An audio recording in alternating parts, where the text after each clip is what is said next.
'cause I'm saved by love. It's alright, 'cause I'm saved by love. It's alright, 'cause I'm saved by the bell.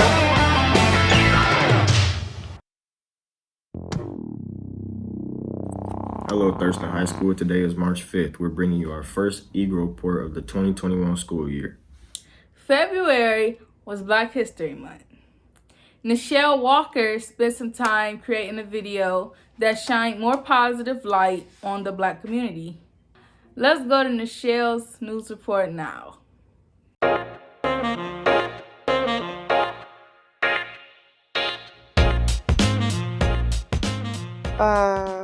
Black History Month, the month where we look back and appreciate prominent Black leaders. For years and years and years, all we ever put our focus on is what the most famous ones have done, from the Rosa Parks to Martin Luther King to Malcolm X. It's like an endless cycle of nothing new. So today I wanted to put our focus on new leaders and how we should appreciate them also. Because although the past leaders are important, without the new ones, we would still have Black History Month, but it will lose its value over time.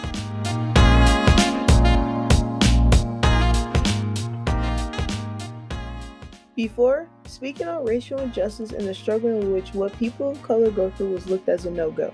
These people have not only brought attention to it with their own personal platforms, but they have also integrated it into their jobs and have made it their mission to spread awareness to their audiences. We will always appreciate and remember what those before us did so that we can live the life we live today. Because at the end of the day, Black History Month isn't a month where we are celebrating past Black history.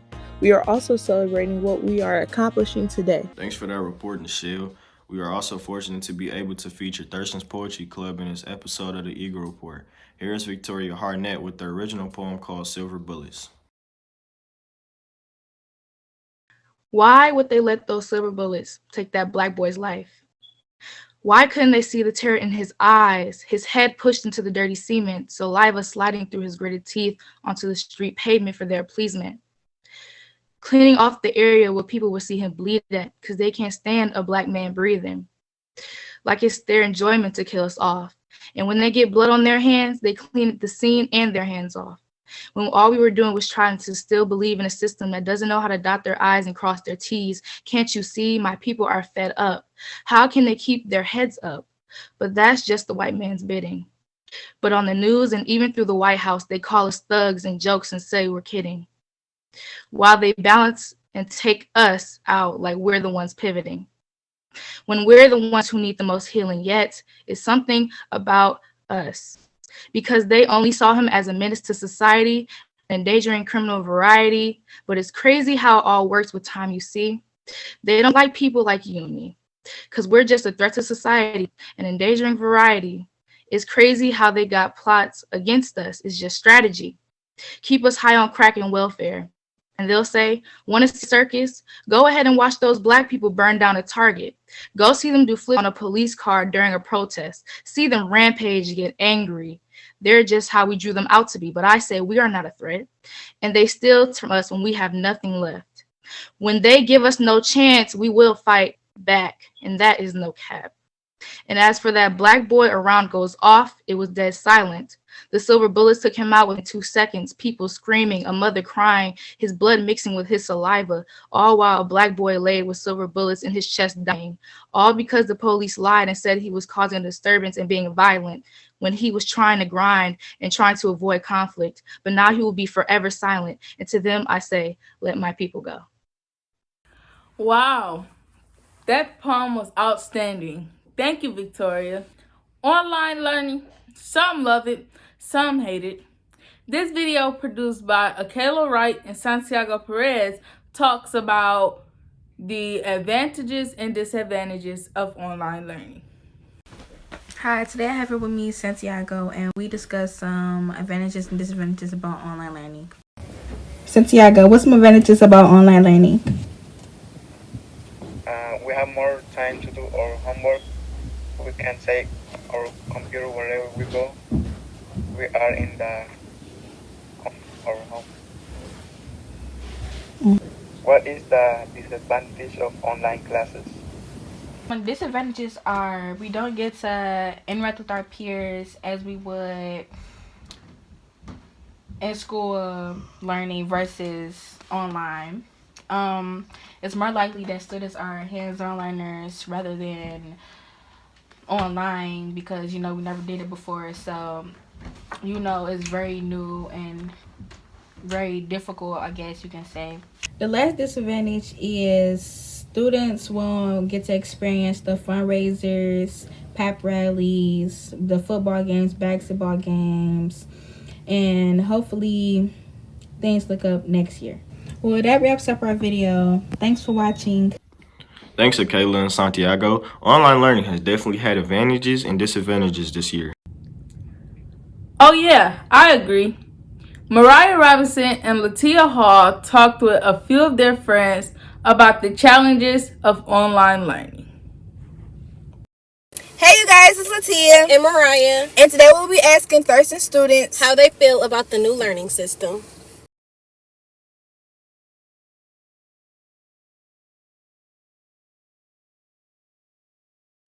Okay, Kamaria, what's the hardest part about completing your schoolwork? The hardest thing about completing my schoolwork is still trying to keep up with my outside life, like going to work and then other things that I do in my life, like still trying to like balance it all out because the teachers be be overdoing it sometimes. All right.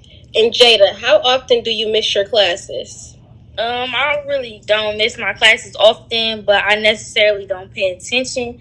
Like I might be on my phone, go to sleep, watch TV, etc. But Okay, Sheridan, is it harder for you to get up for school now that it's online, or was it easier when you had to do in-person learning? At first, when it first started, it was hard getting up, but now it's not that bad. But getting up for school, when we had to go back, it was hard.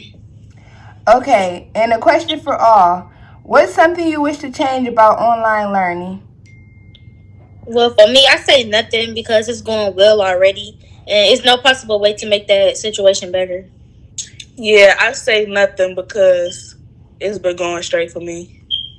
I'm just going with the flow. Okay, thank you guys for answering our questions. Let's move on to our sports segment with reports from swimming and boys and girls basketball. Up first is Jelani Du with a short video about the swim team.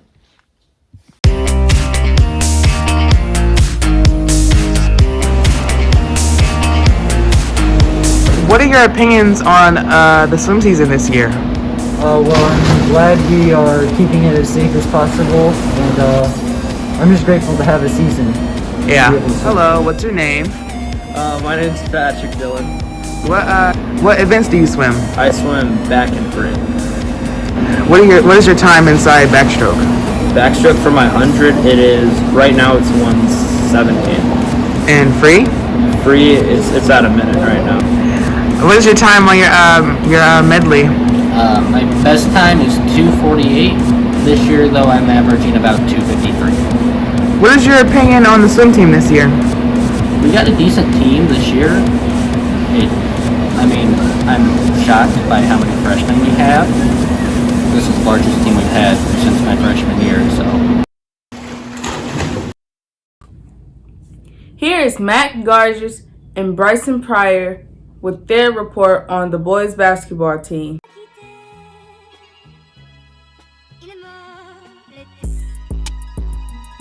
On Monday, varsity and JV basketball team played Romulus High School. Both our varsity and JV played very hard, but unfortunately varsity lost 60-37 and JV lost 2. On the 24th, all boys teams played Crestwood High School, and on March 1st, the boys played Garden City High School. India Crimes and Mariana Green put together this short highlight video for the girls basketball team.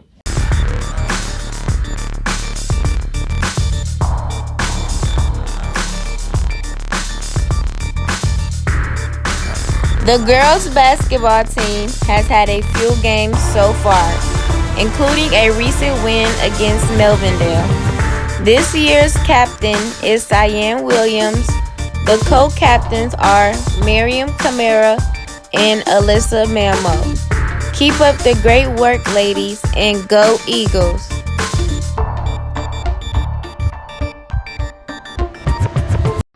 Thanks to all our sports reporters. Good luck to all of our Eagle athletes. To close out this Eagle Report, let's hear from Rachel Cassett, who has been talking to a couple seniors about their college plans. Hi, my name is Rachel Cassett, and today I decided to interview some of my fellow seniors to see where their head is at about college. Seeing as we are about to graduate in a couple months, I thought it'd be best to talk to some seniors about their college plans. Okay, today I'm going to be interviewing some of my fellow seniors. So right now we have Maya Price. We have Angel Dantzler. And we have Charlie Hogan.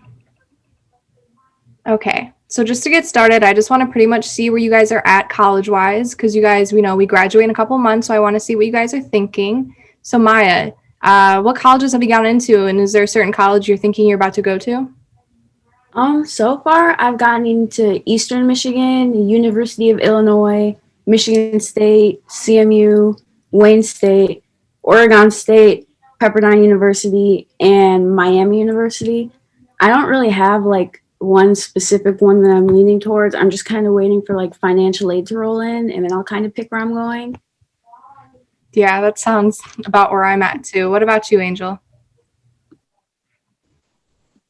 I got accepted to Oakland University, Michigan State, CMU, Schoolcraft Community College, U of M Dearborn, and I'm also waiting for financials. All right, and what about you, Charlie? Well, I'm still waiting on a lot of decisions, but so far I've only gotten into Wayne State and Purdue, and the rest I'm still waiting on decisions. Okay. I want to go to U of M, but I haven't gotten accepted yet. I'm still waiting on financial aid and everything like that too. So it looks like you guys got into a lot of places. Everyone's still kind of unsure of where they want to go. Does anybody know exactly what they want to do, what they want to major in? How about you, Maya? Yeah, I want to major in biology with an emphasis on nutrition because eventually I want to be a dietitian. I'm thinking about like minoring in something along those lines, like health education or something like that kind of goes with my major. But yeah, biology. All right. Any idea of what you want to do, Angel?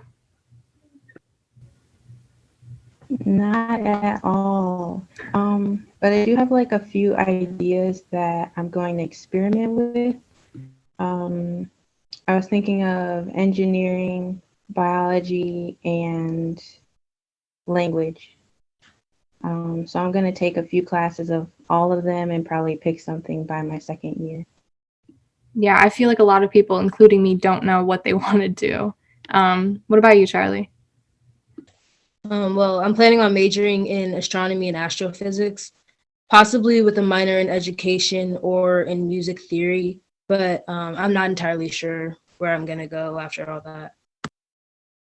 So now that we have an idea of where we want to go maybe and what we want to do, is there any preference between commuting or if you guys want to commit to like staying on campus to like a full 4-year college?